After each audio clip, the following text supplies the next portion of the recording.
Well, everyone, welcome back to a very exciting episode of the Storybox podcast. Today, my friends, I'm delighted to welcome Mia Hughes to the Storybox. Now, instead of me, I guess, explaining who she is, what she does, all her incredible work, many of you left comments on several of my videos asking me to get her on. So I have done that. She has agreed to join me. So all of you need to thank her in the comments later on.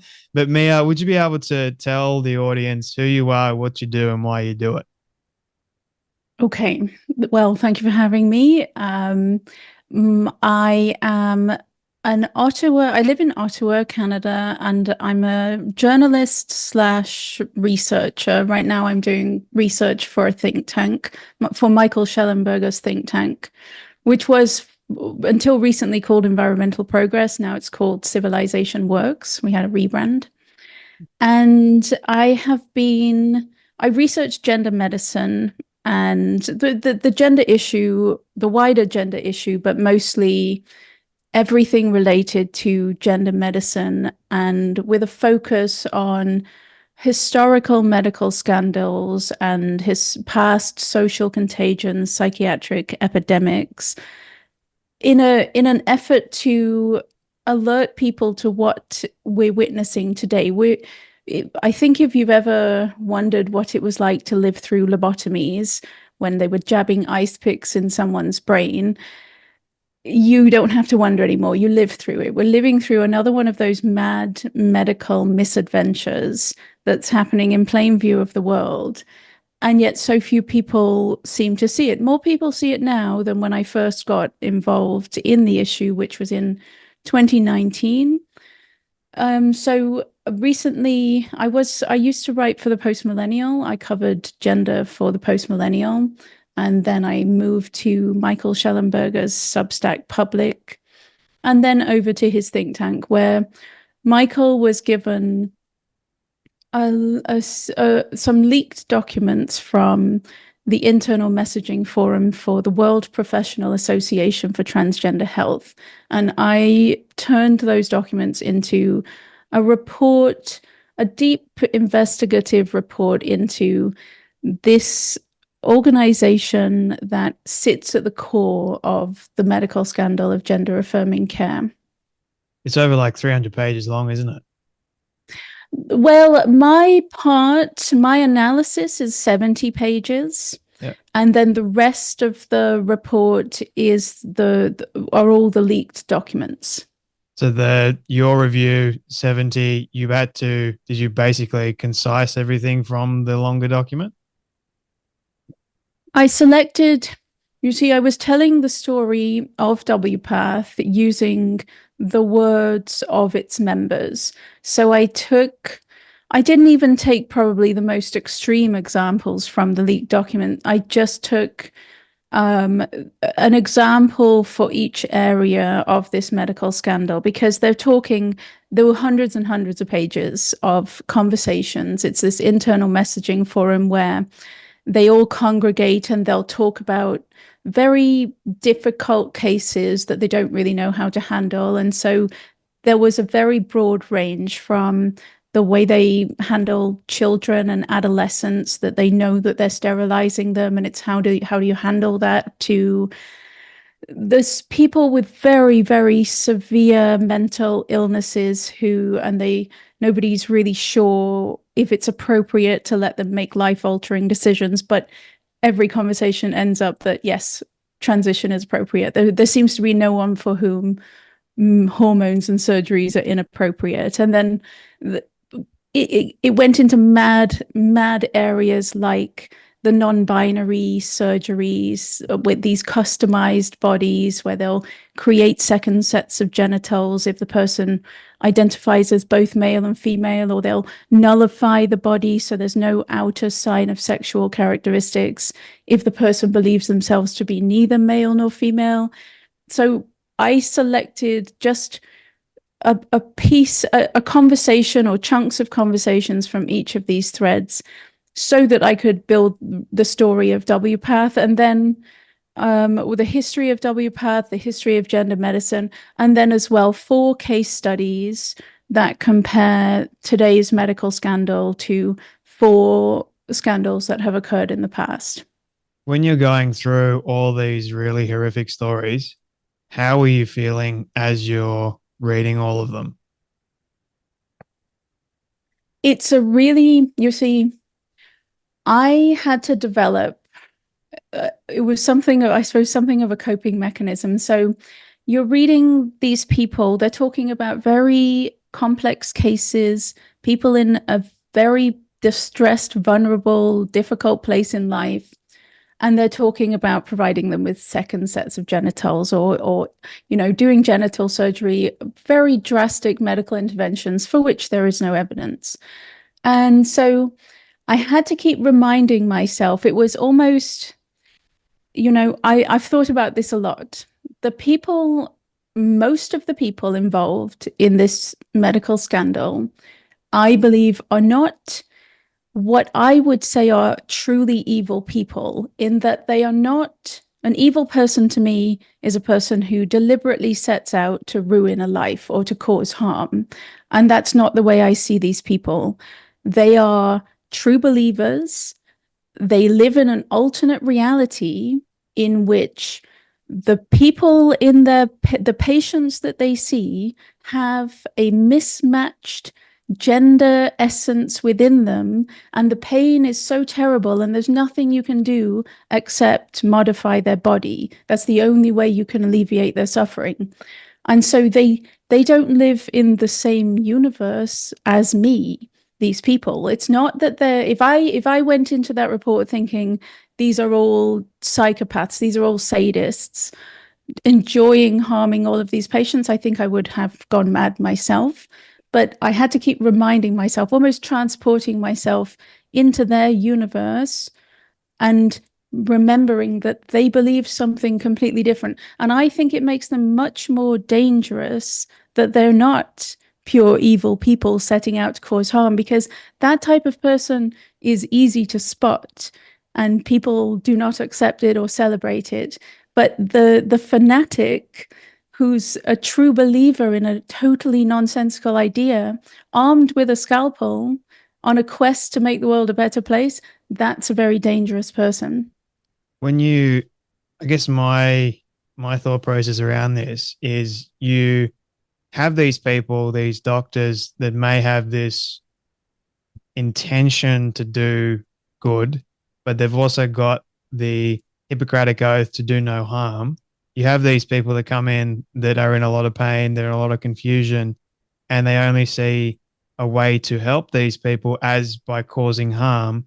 The act itself, I believe, and you can correct me if I'm wrong with this, the act itself is barbaric and evil in its nature. So you have these well-meaning doctors, as from what you've said, that aren't necessarily evil, but yet they're participating in an evil practice. Is there a distinction there at all? That makes sense. Well, yeah, I mean, I agree. I think there's definitely a distinction between someone who deliberately harms and someone who harms because they think they're doing good. And I think the person who harms because they think they're doing something good is much more dangerous. But it's interesting, if you spend time in their world, you come to realize that yes, in my mind, they've abandoned the Hippocratic Oath entirely, because you absolutely do not take a healthy, functioning bodily system and destroy it based upon a belief, a belief, nothing more. However, in their world, the harm is withholding the treatment. That's the ethical framework with which they are working, where they prioritize patient autonomy above everything else. And therefore, the harm is denying the patient the medical intervention that they so desire. Where does that thought process come from, you reckon? It's because if I'm talking strictly, well, I'm talking about WPATH, but you can expand this to gender affirming medicine on a wider scale. It's political. It's a political branch of medicine, I suppose. It's not guided by it's not guided by science or evidence. It's guided by ideology. And the people calling the shots are mostly trans activists. WPATH is full, full of trans identified people who are, they might be medical professionals, there are plenty of endocrinologists, surgeons, and they're trans identified. Even if they're not trans identified, they're activists. They're activists first and medical professionals second. And then within WPATH as well, this is what makes the organization so odd, is they have people in there who are just transgender. It's open to whoever wants to join. If you have an interest in gender medicine, you can join WPATH, and then you can be a part of this forum, giving advice to the surgeons and the endocrinologists and everyone. And so the modern trans rights movement is, I hesitate to call it a civil rights movement even, but let's just go with that for now. But it's a civil rights movement like no other, in that those that came before, it was an oppressed minority seeking equality. The suffrage, it was women were not allowed to vote, and they wanted to vote just to bring them equal with men. Gay rights, it was about marriage equality. Gay people were not allowed to get married, and they wanted the right to get married. But trans rights has never been about equality. Trans rights has always, first and foremost, been about getting unfettered access to hormonal and surgical body modification on demand. That's what they see as their right, and that's the primary goal of trans activism. And then all of the trans activists they infiltrated WPATH basically, and they've almost achieved their goal. It's of course going to now reverse, because the damage is so terrible, it's so catastrophic, that there will be an enormous pendulum swing. And when there is, they'll only have themselves to blame. Mm. And you mentioned that it is political. I totally agree with that, because you see some of the laws that are being passed at the moment, they don't make any sense at all from a logical or even a scientific standpoint, or even a biological standpoint for that fact. And you're right as well. You have all these activists that they yell and scream, they shout to the rooftops, all this nonsense, and you're going, how can you say this kind of stuff? Like, what has gone on in your life that you've gotten to that point where you think that this is actually going to help, but it really doesn't help? We've seen so many catastrophic cases. I mean, the WPATH files indicates that, of great deals of harm being done, all in the name that this is in fact going to, quote, help them. But it doesn't really help them, does it? It makes it worse. I would say for the majority of cases, it doesn't help. I feel that nobody benefits from this hormonal and surgical treatment pathway. I think it's been going, the experiment's been going for about a century. And I would say it was misguided at the very beginning, and it has never been a good idea.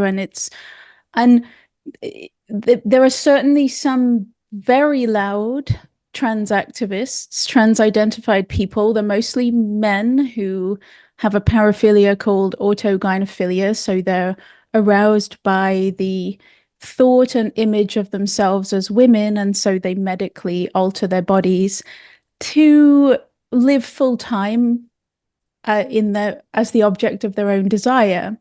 There are certainly some autogynephilic men out there who, they're very loud and they're very, very aggressive, and they say that their life is much better because they went down this medical pathway. They are the only ones speaking. They're the only ones allowed to speak, and their voices are amplified. So it creates this idea that access to hormones and surgeries is necessary, life-saving, and everything is fine and wonderful. But they're the minority. The people, I think there are probably an awful lot of autogynephilic men who go through the medical pathway, get to the end, and realize it hasn't made their lives better. But they do not typically speak out. The many of them are living in terrible pain and regret and misery. They're not about to, they made a huge mistake. They're not about to broadcast it to the world, especially when you get so viciously attacked by the trans activists who push this idea. And then leaving aside the autogynephilic men, we've got so many different groups now who are being harmed by this medical scandal. And you've got the young cohort. So around the 2015, a brand new cohort of people started showing up in gender clinics. They were mostly adolescent girls, some adolescent boys as well. They had very complex psychiatric issues, normally predating their gender-related distress. And they appeared out of nowhere, and everybody still, even to this day, is somewhat pretending that we have no idea where they came from or how this happened, when really the truth is it's the most obvious social contagion in all of history, triggered by the messaging of the modern trans rights movement, which started in earnest around 2014, 2015. But this group, they don't even have real gender dysphoria. They're just teenagers.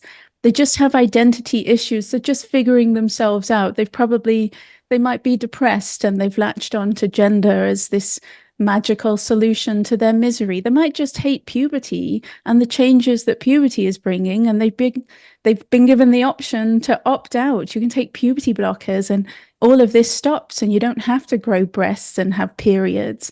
They might just be gay or lesbian and they're figuring out their homosexual orientation, and it takes a bit longer to figure that out. They can have all sorts of, well, autism, I have to mention. Many of them are on the autism spectrum, and the isolation of autism and the rigid thinking and the black and white thinking, it makes these young people particularly susceptible to this poisonous ideology called gender identity ideology, and they just end up coming to the wrong conclusion that they are members of the opposite sex. And they're teenagers, so you can't blame them for that. We all did stupid stuff when we were teenagers. The people to blame are the ones in the gender clinics. So the teenagers show up at the gender clinics, and the mad endocrinologists and therapists and surgeons, they affirm this delusional belief, and then they chemically castrate them and chop body parts off them. Those, I think, if you look at the graph, you can look at graphs of referrals to gender clinics. And if you look at one for the 2010s, it's quite low. There's not much going on. And then 2014, 2015, it spikes. It's an enormous spike. It's an epidemic. You can see it. And I think that eventually the detransition graph will look exactly the same, but it will just be about a decade later, because it takes about a decade to understand that you've made a mistake and to admit that you regret your decision. The Irreversible Damage, Abigail Schreier. I mean, that book woke me up quite a bit. And then also Helen Joyce, she woke me up too. I mean, I think Helen Joyce was the first person I listened to her on a podcast. I think it was with Jordan Peterson. And then I'm going, I need to investigate this a bit more. The more I investigated things, the more I started to realize the absolute insanity this all is. And you have all these medical professionals that know deep down that this is not going to work, not going to help, but yet they are actually complicit in furthering it. And then the social contagion. You have all these young kids, these vulnerable young kids. You go on TikTok. TikTok's an absolute hole. It's the worst for the young kids. They're seeing all of these messages, and it's bombarding their brain and making them think about things they shouldn't really be thinking of. And isn't it also interesting? We have these tolerant trans activists. They call themselves tolerant only if you agree with them. If you disagree with them, they're anything but tolerant. And if you were once part of their, we'll call it cult, if you're once part of the cult, they hate you even more and they're going to go after you even more. We can't have our cultish message being spoken about in a negative way. It's yeah, very much like cult-like behavior, and it's horrific to see because it's harming so many young kids. I hate it. It is, I think, because the internet is so new, we haven't yet figured out, well, we haven't yet figured out how to live with it. I agree TikTok is a hellhole, and I don't I don't know if we can ban it. I wish we could. It's just there's no good comes from TikTok. No. But the cult in the internet era is something that really needs to be studied because, we all think cult, we think Jonestown, or we think a very charismatic leader and people going and living on a compound or whatever. But we're dealing with another beast entirely now because we've got the cult in the internet era, and we know nothing about that. We're starting to understand, and this is a body modification cult, and it draws in the most vulnerable. I was watching Escaping Twin Flames on the Netflix documentary, and it's just so similar in so many ways. The poor women who got sucked into that, it's just you're in a vulnerable place. Like any cult, they prey on the vulnerable, and that's what gender is doing. But it's not just on TikTok. It's not just on the internet. It's in your child's classroom. Yeah. Your government is bombarding you with the messages of the cult. Your government is part of the cult. Your child's teacher is probably in the cult. Your school boards. The cult that has captured. I live in Canada. I mean, goodness Oh, me. here we Somebody go. today reported me to the Canadian Human Rights Commission. We'll see what came of that, just for stating some facts on Twitter. But it's everywhere. The cult is everywhere. And so you can kind of sound like a mad conspiracy theorist when you say that, and yet it's completely true. Hang on a minute. Someone actually reported you to the Human Rights Commission. Yes, today, I think I saw because that on your Twitter feed. Is that the very latest post that you made? Is that what it was about? yeah, I did. The person blocked me, so I can't now Oh, see. But it was something I said I was just stating very basic facts, like men on estrogen are still men, men with inverted penises are still men, women who've had medically unnecessary bilateral mastectomies are still women. Just really basic facts that matter. Because I ended the tweet saying, pretending otherwise is why we have legions of young, confused adolescents lining up to get healthy body parts chopped off. There are consequences to sacrificing reality. There are consequences to just casting reality aside and bowing down to the every whim of very extreme radical trans activists. And the consequences are children, adolescents, and very vulnerable adults being chemically castrated and having their bodies altered in ways that they will one day deeply regret. But yeah, somebody reported me. We'll see what comes of it. well, hopefully nothing comes of it. For your Oh, sake. part of me is I have part of me is hopefully something does come of it because I'd gladly defend that. I'd gladly defend everything I've ever said. And perhaps that's the kind of thing we need. We need somebody to defend reality. Do you think under Trudeau's government and all his draconian laws or style laws and how much he loves this gender madness, do you think it would be a good thing? I know it's like in my brain, I'm going fight, fight as much as you possibly can. But then when the laws are against you, what can you do? Yeah, it's human rights, so that's provincial. And the human rights commissions, without question, are fully captured by the cult. Uh, So even the chances that I would get a fair hearing are infinitely tiny. But still, I think it would be very difficult for them to prove hate. Where's the hate? It's well, just stating facts. they think the facts are hateful because they hate the truth. They hate the facts. Right. So that's their logic or lack thereof. It's so skewed And so like I'm trying to figure out how their brain works. I don't know about you, Mia, but every time I see these people, I'm trying to work out the psychological elements that have gotten them to this particular point where they're believed in something that doesn't make any kind of sense whatsoever. I mean, if you, and they'll go, oh, it's part of my identity, it's part of who I am. No, no, no, no. Your gender or your biological sex is part of what you are as a human being. It's not who you are. I'm sorry. Doesn't like, let's actually define things properly. But they have latched it onto their being, their identity, which to me is really interesting. Of all things that you want to latch onto one's identity, you decide that your gender or your biological sex is part of your identity. I mean, choose something else. To me, at least. I mean, I understand. When I was growing up, which is not that long ago, I'm 28 next month.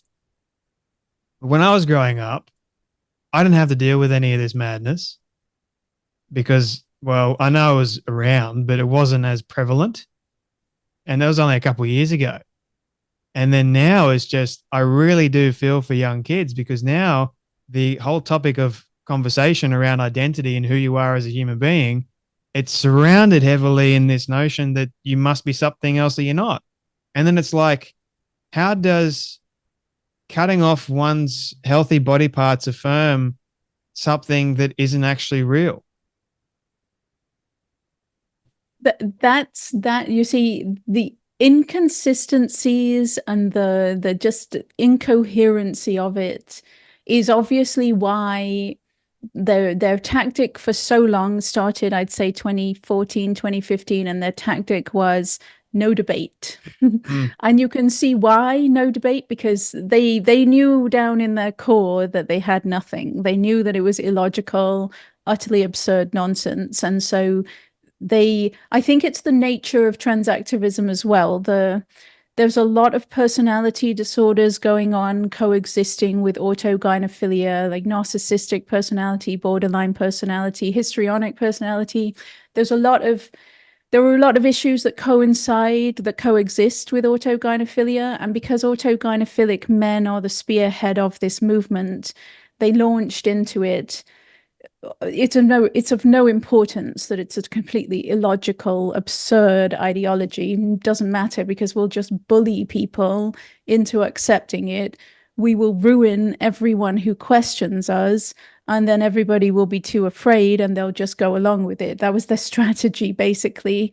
And they piggybacked, of course, on gay rights because it followed directly on gay rights, and they modeled it to look exactly like gay rights with the rainbow flags and the slogans and everything. And they capitalized on the fact that everybody had just lived through gay rights and we'd come out the other end and there were clear good guys and bad guys in gay rights. You know, if you were one of those bad people who was a homophobe and didn't accept gay people, then history looks at you very unkindly.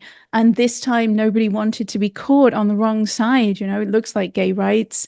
If I don't accept what these men are saying, if I don't accept that they're women and open up my spaces to them, that will make me just as bad as the homophobes of the past. So I'd better go along with everything they say. The thing is, I guess it's the tendency of these men. They don't foresee their downfall. So you can't expect to maintain your control of everyone forever. It was never going to happen. People were always at some point going to realize, hang on a minute, something's not right here. This doesn't make any sense.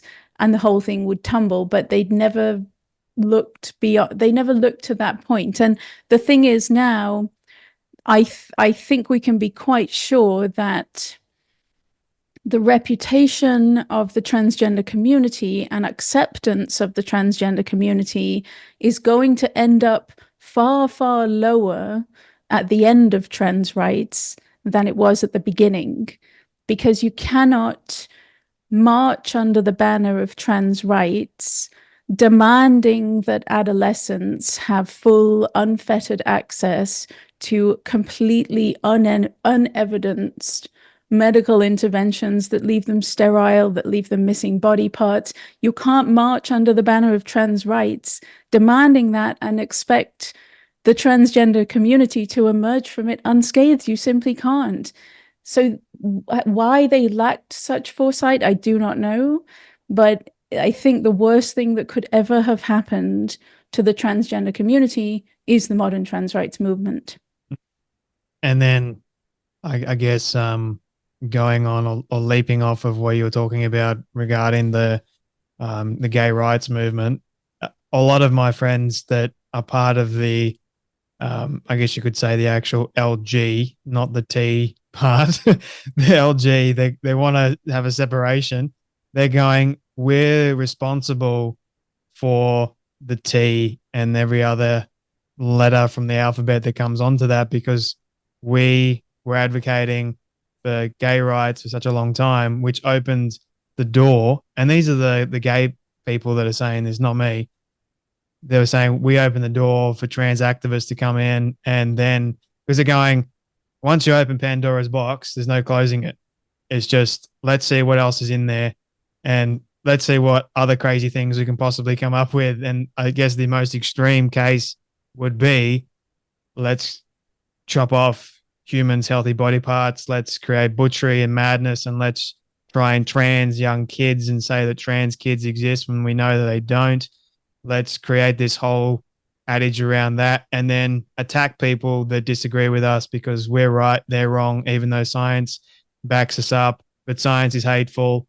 And I was listening to a podcast this morning as well, which actually really interested me about this whole issue. It's conversion therapy when you really think about it. It's like the left's version of conversion therapy. The right had, we'll pray away the gay. The left has now got, we're going to chop off your body parts and convert you into something that you're actually not, which I was like, whoa, never thought of it like that. But you're 100% accurate. I think it was Joe Rogan that was talking about it this morning. He's like, can you imagine if the right had gone, you know what, we're going to allow not only to pray away this gayness, but we're going to also cut off your body parts because that's the right thing to do. Trans away the gay. Yeah, exactly. That's the thing. You trans away the gay. There was a dark joke at the Tavistock Gender Clinic in London that's now closed. There was a dark joke amongst clinicians there that soon there will be no gay people left because they knew that the kids going through before the social contagion began in the mid-2010s, in the early days, almost every child who ended up in these gender clinics was pre-homosexual. They were destined to almost certainly become homosexual adults because extreme gender nonconformity in childhood is strongly correlated with homosexuality in adulthood and not transsexuality. So they knew that from the earliest studies. They knew that almost they recorded the sexual orientation of the adolescents who were the first ones to go through the puberty suppression experiment. So they knew that they were almost all gay, and yet still it didn't stop them. And it really is the darkest of ironies because we in Canada have a conversion therapy ban that makes transing away the gay the only option for gender clinics, because helping the kids become healthy, happy, homosexual adults is considered conversion therapy. It's so messed up. But I poked a bit of a hornet's nest on Twitter the other day just talking about this. It wasn't a well thought out tweet, to be honest. I don't buy that it is the fault of gay rights that we ended up with trans. I really don't. I do think it's the fault of the gay rights NGO industry in that they didn't close up shop when they were done. Okay, like they had fought for so long that they had all of these massive NGOs with tons of staff people are relying on this. They've got mortgages, families, whatever, and this is their income source. But then they won, and it was, it was a case of close up shop or find another cause that will keep the salaries pouring in.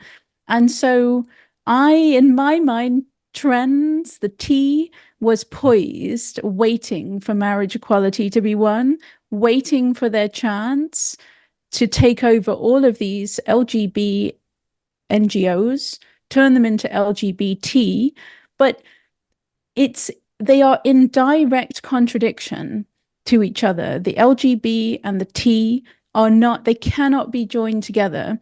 When all of these organizations took on trends, they basically became massively homophobic. They started to undo everything that they had fought for. You've now got like Stonewall is the one in England, the great big, it did amazing work. Stonewall was an incredible organization for gay rights. Then they take the T, and all of a sudden you've got the CEO of Stonewall calling lesbians sexual racists because they won't accept lesbians with penises. It's just it flips it completely, and they became massive raging homophobes. I love how they go, "You're a racist." It's like skin color has a massive deal to and a massive connotation to your gender. Somehow they've combined the two. So you're not only a homophobic, transphobic, racist, but you're everything else in between. You're even an ableist now too. So it's just these terms they kill me. They annoy the living hell out of me because I'm going, all right, I understand the homophobia, I understand all that sort of stuff. And when it came out, you get it. The whole idea of transphobia and everything like that, I'm just going, hang on a minute. Isn't it like if I have a phobia to something, I need to be diagnosed by a psychologist in order to say that I've got a legitimate phobia? I can't just go around saying that I've got a phobia to something. That doesn't really work too much. But these guys are just throwing it out there going, no, you're transphobic. No, I'm not afraid of you. I'm not afraid of you at all. Well, I mean, transphobic now, if you think that men are male, that's transphobic. If you think that women are female, it's transphobic. If you think it's wrong to chop the healthy breasts off a confused, autistic 16-year-old lesbian, then you're transphobic. So what again they don't seem to understand is when everything is transphobic, then nothing is transphobic because the word is completely devoid of meaning. And no one cares. No one actually cares. If I'm accused of transphobia now, great. It just means I'm not a deluded crackpot who supports chopping body parts off kids. It's a compliment almost, but that means that if there is real transphobia, and I don't even know what that is, because the demands of the transgender community are so extreme. It's transphobic to call a very obvious man, a 6'3" man in a dress. It's transphobic to call him he.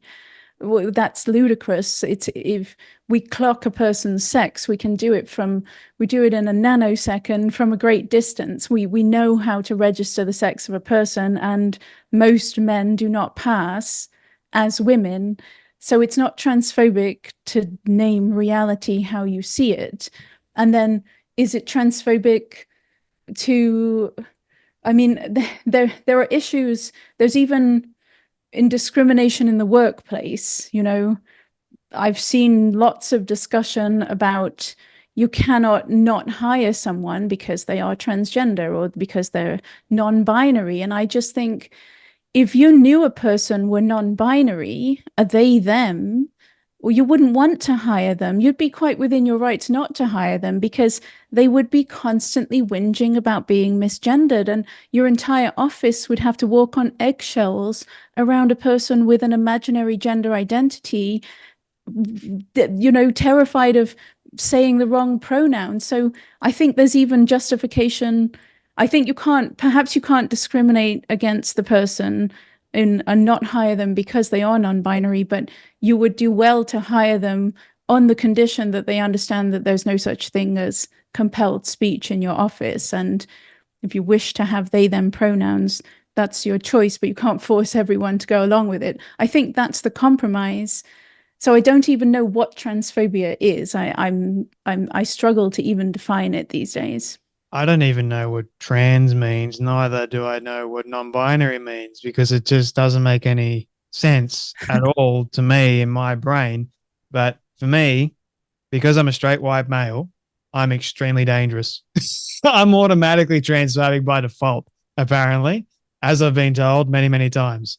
But I don't care because I don't really know what transphobia is, don't even know what trans is. I don't think it's hateful at all to say a man is a man. He can't be anything more than a man.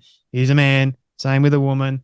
And chopping off healthy body parts is not good. It's not helpful. It's just, oh, it's going to ruin your life. And I mean, as an adult, if you want to chop off your healthy body parts, I can't say anything about it. Doesn't mean it's a good idea to do it, but leave the kids alone. That's my. I think you see, I'm more hardline than that. I think we can say something about it.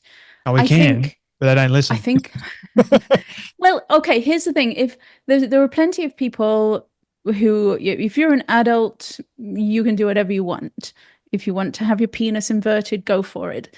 I think if you're going with that mindset, bearing in mind that a doctor is the one holding the scalpel, a surgeon who has trained for many years and took the Hippocratic Oath is holding the one holding the scalpel.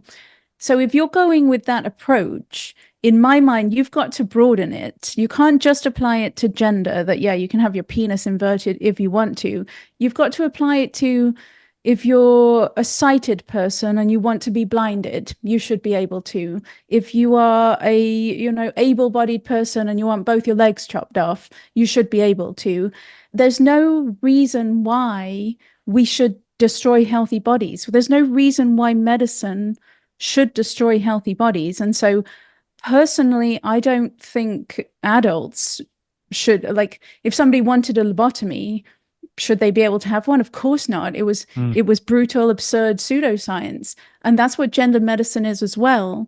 It's only because we've been conditioned to believe that this is medicine, this is some form of medicine, when it's not. It's just it's masquerading as medicine, but it's no better than lobotomies. So no, I don't think adults should be able to do it either. Well, I agree with you wholeheartedly. I don't think it's a wise idea at all. I think it's rather stupid.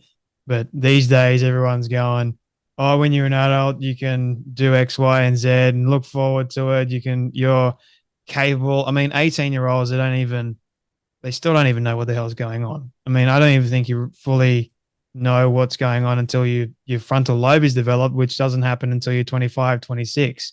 And even then, it's like debatable whether or not you're making wise decisions. Just because we have the ability to do something doesn't mean that we should do it or that it's right to do it.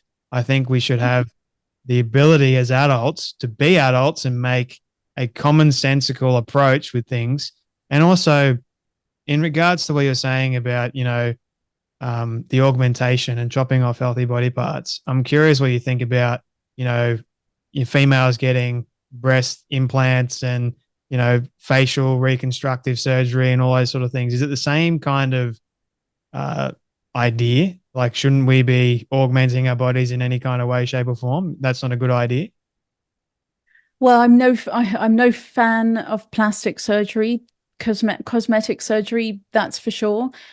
Generally, I would say, unless it's the most extreme case, your average non-gender cosmetic surgery is not going to have such a detrimental impact on your life. There's a difference between a penis inversion and a nose job, okay?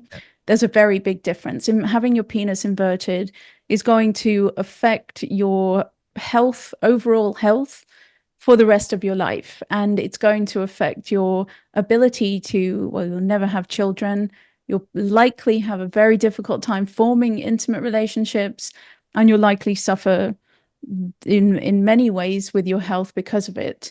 Whereas a nose job is just a nose job. I think I'm not saying that I don't. I think it's mad that we let. I agree with you that you're not an adult until your brain is finished developing, and that's at least age 25. I think it's total madness that we let anyone under age 25 have cosmetic surgery. I think and I don't know if there's any ethics in the world of cosmetic surgery. I think they may have a higher standard of ethics in the general field of cosmetic surgery compared to gender medicine, because they don't have any ethics, any ethical principles in gender medicine at all. But I do think there's even a difference between a medically unnecessary bilateral mastectomy and breast augmentation. There's a difference. You are actually removing an entire healthy functioning set of body parts. Again, though, I don't know.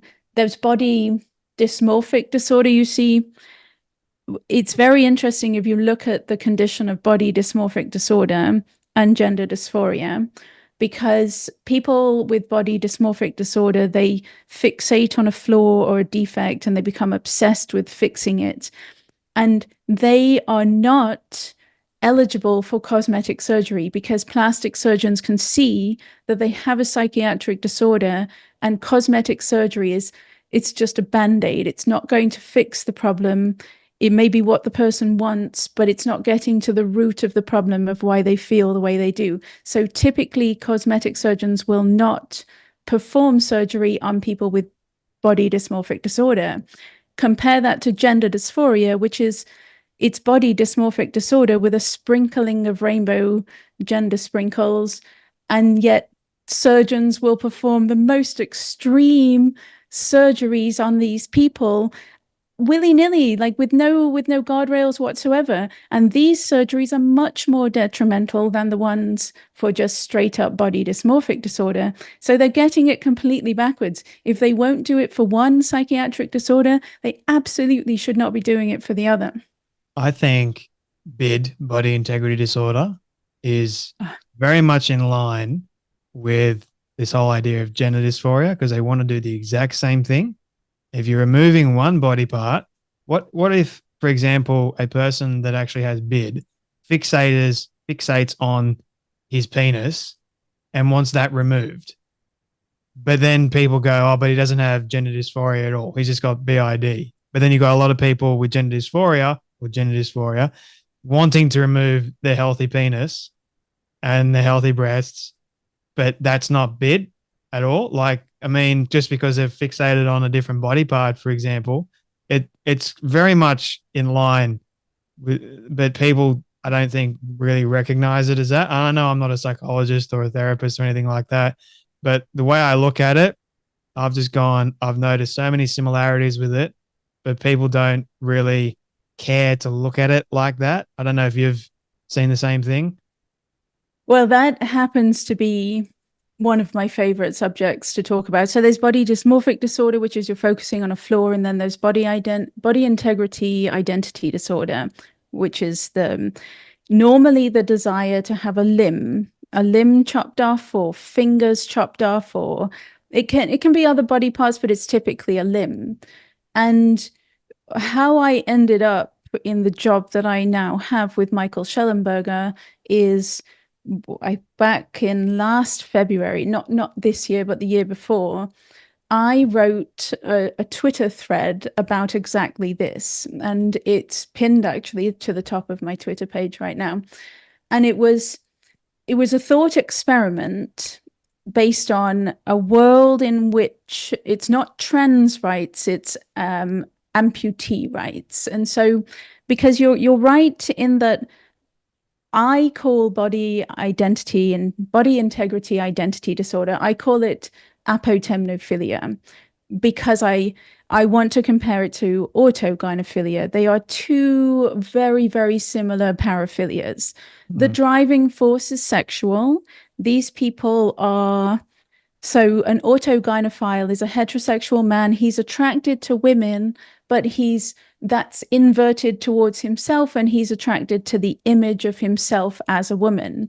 Whereas an apotemnophile, he is, or she, there can be women, he's attracted to amputees, and that's directed back at himself, and he's attracted to the image of himself as an amputee. And so these individuals, they have very specific requests. They know exactly which limb they want chopped off, and they know exactly where they want it chopped off, 2 inches below the knee or whatever. And it's an obsession. It overtakes their life. They can go to very extreme measures in like self-amputation, or they injure themselves so that a surgeon will have to amputate the leg or the arm or whatever. But it's like autogynephilia, which also takes over the man's life. He becomes completely obsessed and fixated on becoming a woman, and that is the only thing that will bring him peace. They're almost identical paraphilias. One of them we now have as a rights movement, and we are forcing the concept onto children. But my thought experiment was, imagine the other one. Imagine that there were billionaire apotemnophiles who've had their legs chopped off, and they don't want people to focus on the fetish side of it, the sexual side of it. So they instead they teach children that everyone's born with an innate amputee identity. And we bombard kids with this message. And then all of a sudden, there's a social contagion of adolescents identifying as amputees and lining up to get their legs chopped off. And then surgeons pose on social media with teenagers who've just had a leg chopped off, and they're showing off their stump. And it's a mad world, my thought experiment world.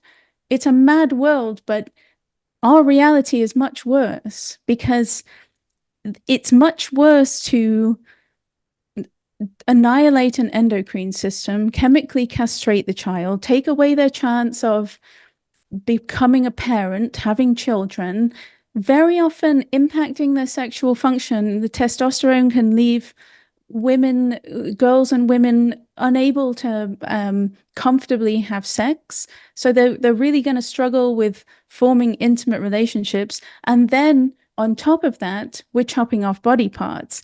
With the amputee world, you're just chopping off a body part. There's no impact on the reproductive system at all. So our reality is much darker and much worse. And yet people march in the streets festooned in rainbows, chanting and demanding that this horror show continues. All in the name of, I identify. We got to save my identity.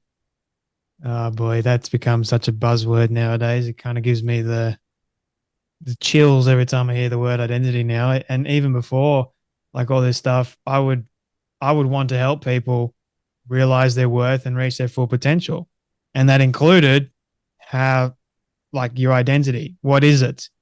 What does it include? And never did I think for 1 second that your gender is part of it. But nevertheless, so many people seem to think that nowadays because the messaging has changed and march in the streets and all the like. But you're a mother.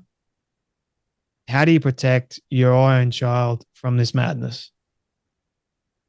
You talk to them. My advice to parents is certainly never be afraid to speak the truth to your children. And the sooner you do it, it's a very difficult thing to do, because it's an adult topic. It's a very difficult, mad, insane topic, and there's very unsavory parts to it.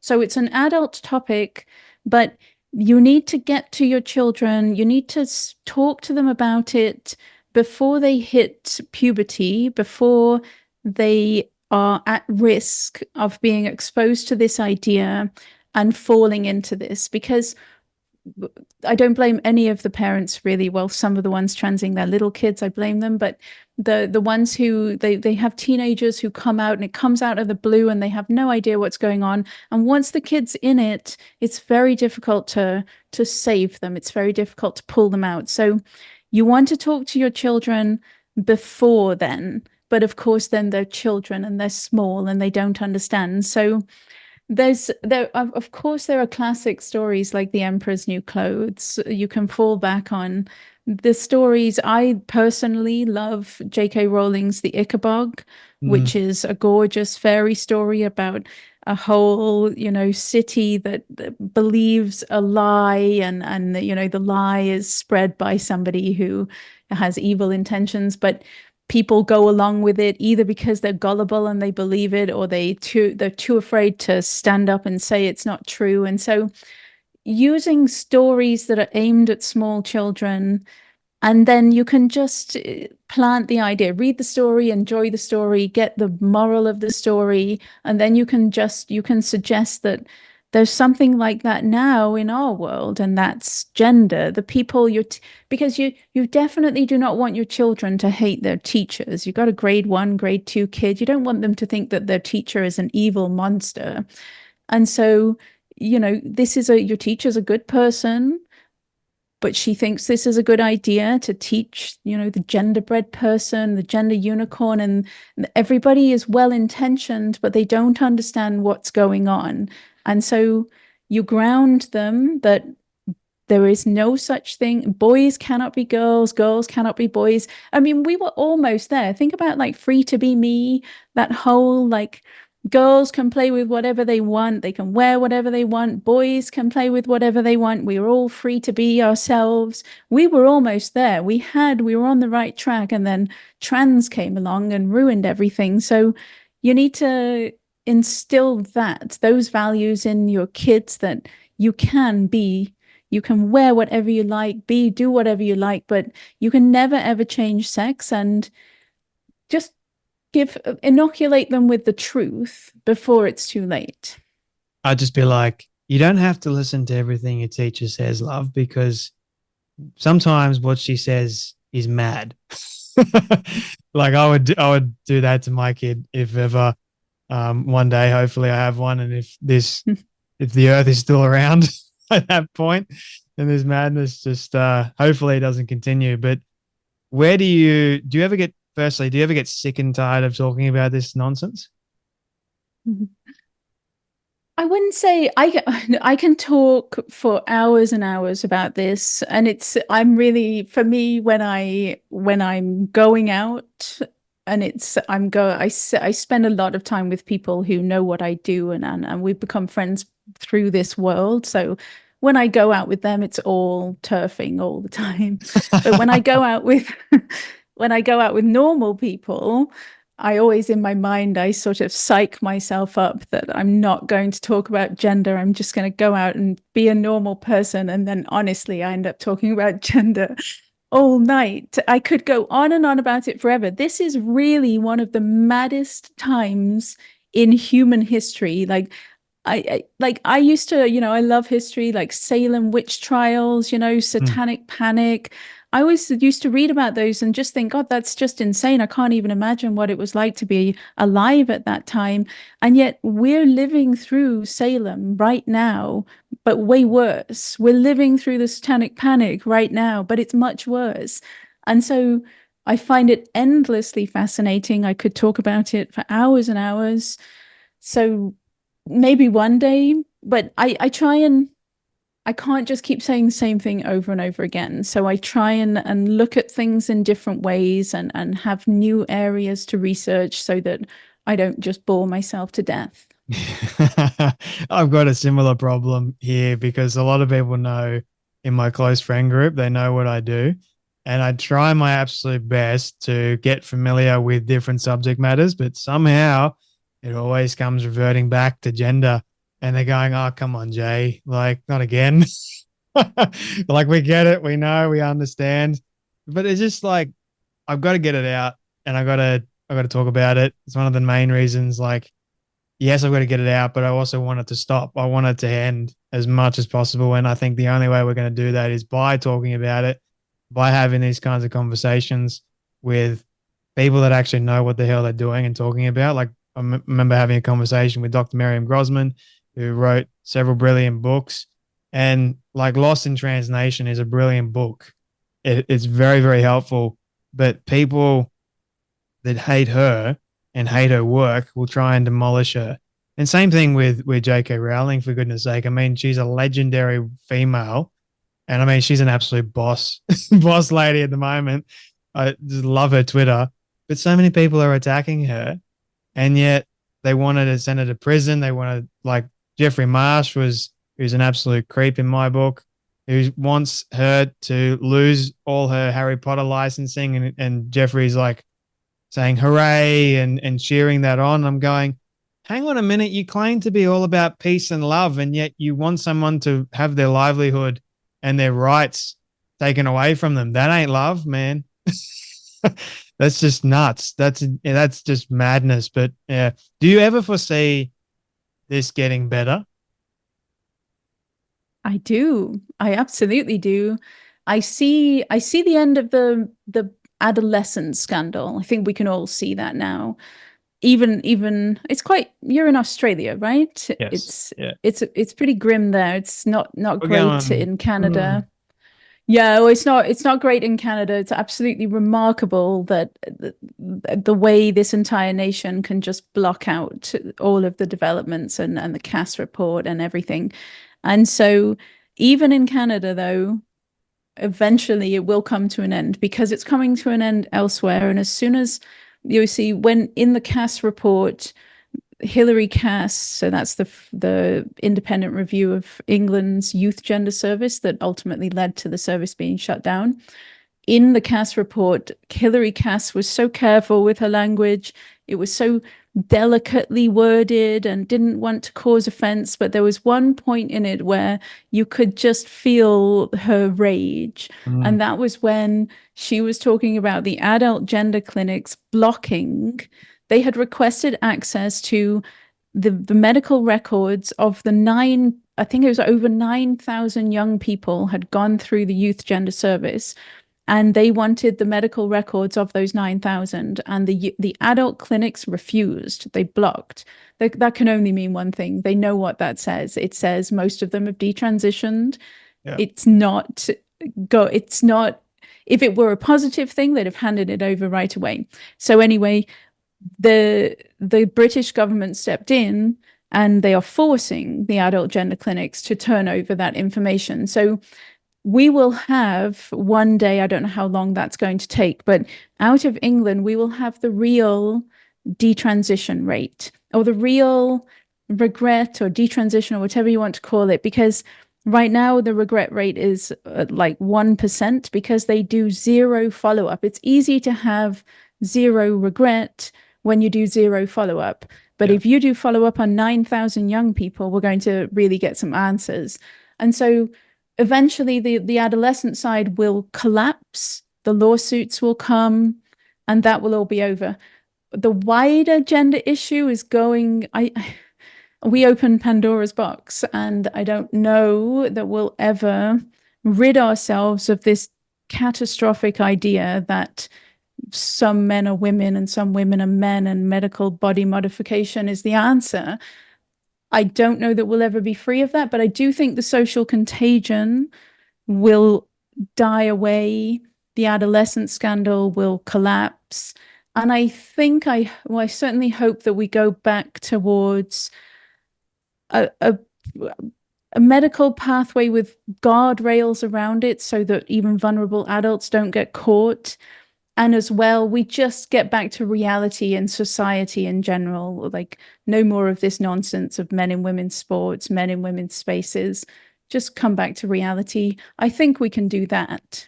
Well, I mean, I would love to see normality be restored, but the Olympics is on at the moment. I don't know if you saw the story of the two male boxers competing against women.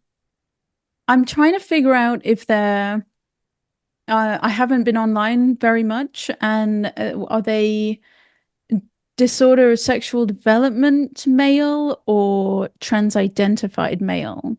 So I That's think what I couldn't. one of them, or maybe it's both, but I think they're claiming like they failed the gender, whatever Gender test. What is it? gender What is test. that? It's too vague for me. I need somebody to lay it out plainly. We What's need the gender details. test? We need details. Are we talking? I mean, sports not really my issue. There are. The medical side is something that I focus on. The XY women, if you can call them women, the the XY disorder of sexual development, people who are raised, the phrase assigned female at birth, that's where it came from, these ambiguous births, right? That is, I mean, it's not fair. Testosterone is a performance enhancing drug. So I'm sorry if that's how nature made you, but if you have an unfair advantage, you shouldn't be competing against women who do not have an unfair advantage. It's simple in the interest of fairness. It's quite another thing if it's some bloke who identifies as a woman, though, He's wanting to box women. he's got XY chromosome, which means that he's a biological male, but he's got, I think he's got from what I read, he may have like a little bit of female genitalia mixed with male genitalia, but he's got a high amount of testosterone. And you've seen, I saw a video of him boxing a female. She stood no chance at all. She couldn't even get a shot in. And every time he hit her, her face was just like ballooned. So everyone's Whoa. going, the Italian lady that is going up against him, everyone's scared that she's going to die because he's not going to hold back. He's going to go It's and go. And so it's not that's the what, Taiwanese athlete, is it? Is it the Taiwanese no, athlete? it's the other Okay. one. The other The one. Okay. Taiwanese athlete, I'm not too sure. I don't know too much about that one, but the other one, especially, everyone's going, that's a dude, and he's going to really significantly damage the opponent he's versing, which is a biological woman. And again, it's like the madness of going, you're taking away a female's opportunity from boxing another female, and you're stating to the entire world that it's okay for a male to beat up an actual woman. Of all the sports, like that's not a very good thing to state to the entire world. That's in fact really dangerous. You're going, oh, we don't want any violence against real women, but yet we're going to have a biological dude beat up a woman in a sanctioned event. Like, what the hell? that just that screams so many alarm bells for me, and it has done for a lot of people on Twitter. But the Olympic Committee, the person was banned for world boxing, but they won't allow world boxing to consult on the Olympic Committee. Go figure. I wonder why. It's just There's madness. so, I mean, there's so much. It just seems so, I think it's when you see it, it's just so obvious that it becomes absolutely baffling that other people don't see it. And that's you can feel as though you've gone mad. It's like the men entering women's spaces. I Mm. went to get my hair done last month, and I always turf it up with my stylist. And so we were turfing it up, and the woman next to us chipped in immediately to say she'd just been banned from her female only gym for complaining about a man parading around naked in the changing room, and she was banned for hate, transphobia. And it's like, that's an exhibitionist, that's a sex offender. There was a sex offender parading around in front of women and girls in a gym changing room. And the woman who complained about the sex offender, the victim of the sex offense, got punished. And Ah, it's mad, but I mean, somebody in that gym made that decision to side okay. with the sex offender, and it's because gender befuddles the mind. It's like a magic spell that just confuses people, and they don't remember anything about what they know about humanity, men, and adolescent development, and they don't they make these utterly absurd decisions because they're so befuddled by gender. Oh, I can't offend. I can't offend this person. I got to do what's right by this person because if I do wrong by this person, they're going to yell and scream, and I can't have that. Oh, dear me. I can get in more trouble. Even if the person is a sex offender, Even if the an person is registered actual sex. sex offender, it doesn't. Yeah, it's just these people frustrate me. uh, but Mia, where can people find you? I've really enjoyed this conversation. I could speak to you for hours, believe you me. But where can people find you, learn more about your work, and what's next for you? So my only social media is Twitter. I still call it Twitter, always will. Same. It's at _ Cry Mia River, Mia MIA, Cry Mia River. There's a link in my bio to the WPATH Files report. So if anyone wants to read that, it's right there. And what's next? I'm in the end stages of the next report, which is not, it's not whistleblower. It's I've been looking at the diagnosis of gender dysphoria, and but not to give away too many spoilers, but it's actually it's nonsensical.